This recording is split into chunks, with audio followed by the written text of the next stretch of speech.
Transformations of non-standard graphs. Now, there's probably a better mathematical word I could have used except for besides non-standard, but what I really mean here is that these aren't base graphs. These are just kind of graphs that were made that don't fall under any of our base categories, like this little weird thing right here. How can we transform something like this? So I'm going to take the same route that I took in the previous video, which is to go step by step, transforming it, and yeah, really big key point here. We have a graph. We're trying to make it into 2 times f of negative x minus 3. You want to take any of these points where something changes, right? It changes from a line to a straight line to another line. You want to take all of those changing points and the start and stop and make sure that those are important values that you've marked, because we're just transforming them. We don't really care about anything in between. We know this is a line, flat line, line. We don't care about anything on these segments, just these points here. So first things first, left or right shifts. We do not have any. That would happen on the inside. Stretches or compressions. We do have a 2 on the outside, so that is stretched by a factor of 2.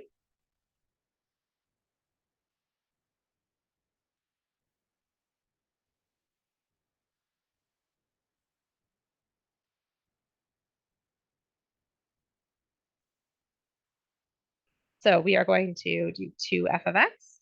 What that means is we are multiplying our y values by 2. When we stretch, we are multiplying y values by 2. So the x values will all stay the same here. Y values multiplied by 2. So we'll have 2, pink, 2, 3 times 2 is 6.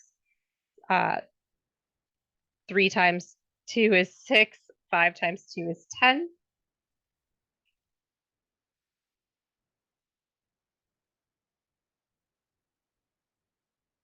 Okay. I'm going to go ahead and plot this real quick. So we have 0, 2. We have 2, 6. We have 4, 6. And we have 5, 10. No, what did I do here? 4, 6. 4, 6. 5, 10. The problem is 10 isn't really on this graph, but that's fine. That's what it is. We know that it looks a little like this. We know what the general shape should be based on the original function. So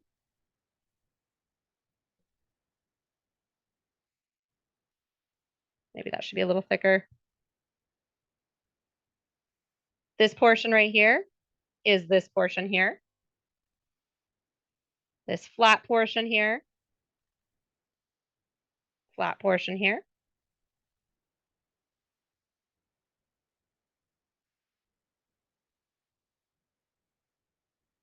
Those are the different portions. All right, so that was stretching it by 2. Next, we're looking for any reflections, and we do indeed have a reflection. There is a negative on the, I really hate that it's doing that. Stop. There's a negative on the inside, and that is going to be a reflection over the y-axis.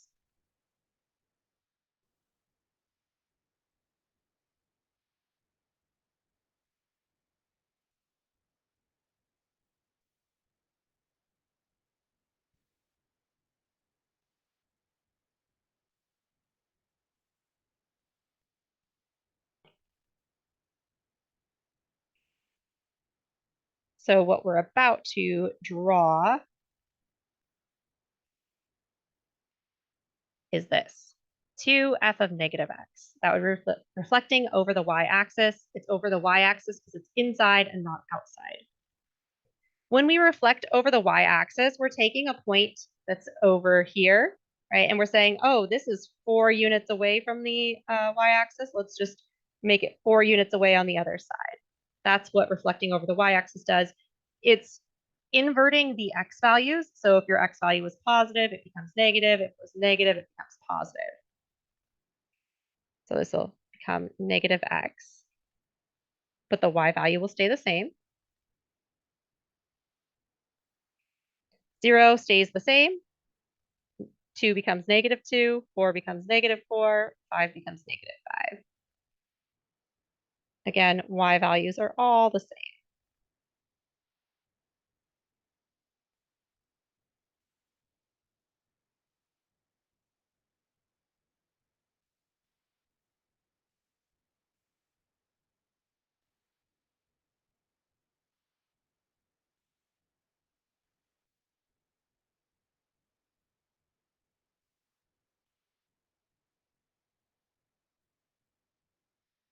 All right, so we have the point 0, 2. And the reason that this point didn't move at all is because it's on the y-axis to begin with, so it doesn't get mirrored anywhere. We have the point -2, 6, -4, 6, and -5, 10, which again is kind of off.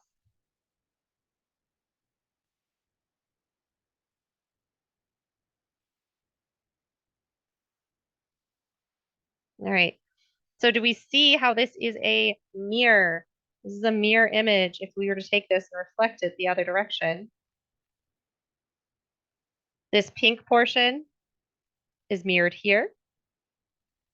The flat portion is obviously the flat portion, and then the top portion is this green.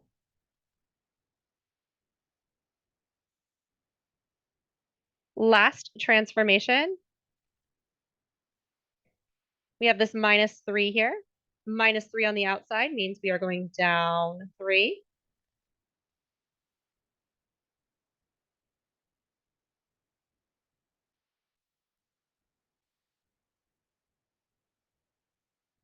So that will be subtracting 3 off of our y values.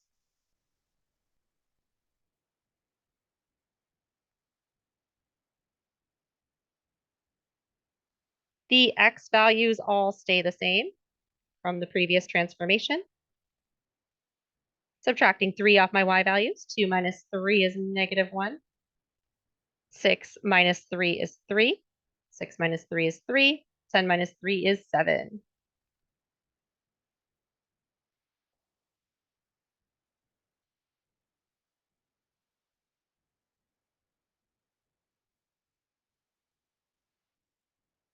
All right, so we have 0, -1. We have -2, 3. We have -4, 3.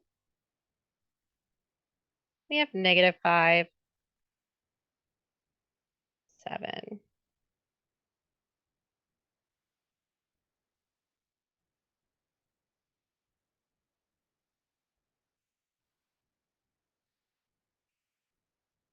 So this is still that green portion, the blue portion, and the pink version. And that is it. So we stretched it. I know it's hard to see the stretch because we didn't have it drawn in the original picture, but I did draw that real quick. Here's what it would have looked like originally. Was the other 0.55.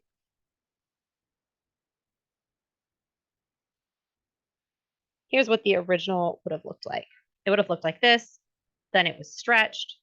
Then it was reflected. Ooh, my thing is gonna die just in time. Actually, I have the ability to charge. Unless it said Apple Pencil. If it said the Apple Pencil, then I don't have that. Reflected it, down 3, bam, good to go. All right, we're gonna do this same exact process with a different graph. The way I would like to do this one is I'm gonna do one transformation at a time and then talk about it, but I'm gonna pause it while I'm writing everything down so that you can have a moment to try it out yourself. This is really like a lot of repeating from what we've done in previous lectures, so that's kind of why I'm not so adamant about filming it all on camera. So let's do the first transformation. I'll see you in just a second. All right, our first transformation, left-right shifts. We have a +1 on the inside, which is going to the left one. So our function is going to become f of x plus 1, but geometrically speaking, we are subtracting 1 from the x value. So those left and right shifts have that opposite effect of what we think they would. So even though it's +1 in the function, it's -1 physically to the coordinate point. So I'm taking each of these coordinate points and I am subtracting 1 on it. And my graph ends up looking a little like this. I have shifted to the left one. All right, I'm going to go ahead and do my next transformation. I'll give a small pause so that you can pause your computer. All right, the next operation is, well, stretches or compressions, but we don't have any. So it would be reflections. We are reflecting over the x-axis here. So that's taking care of the negative portion of it. We're just changing the sign on the y's. So if it's positive, we make it negative. If it's negative, we make it positive. So that's what happened here. And it's going to look like this. So this portion here, when it's reflected, it looks like this. This, when it's reflected, it comes up here. This portion comes over here. I'm going to do my last transformation. Give you a moment to pause your computer.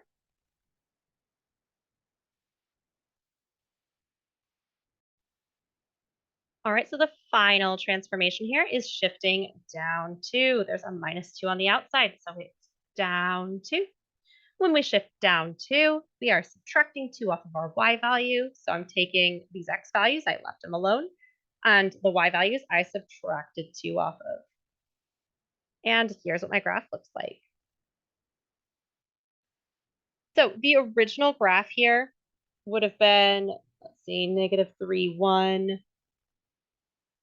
Well, you know what? I'm not going to draw the original, but what I can say is that because there were no stretches or compressions, watch this. This graph right here, oh, there was a reflection. That actually is that's gonna put a hamper on my plans because there's a reflection in this, and Notability doesn't like to reflect. Anyway, this one here was up here. It just moved down to. And the cool thing is, look at those. They're just absolute perfect reflections of one another. They are not stretched or anything. Anyway, that is the process of moving around a graph that's not one of our base functions. You're just looking at these points. So -3, -1 was here. We chose these points right here. We chose those important points. That's where things change.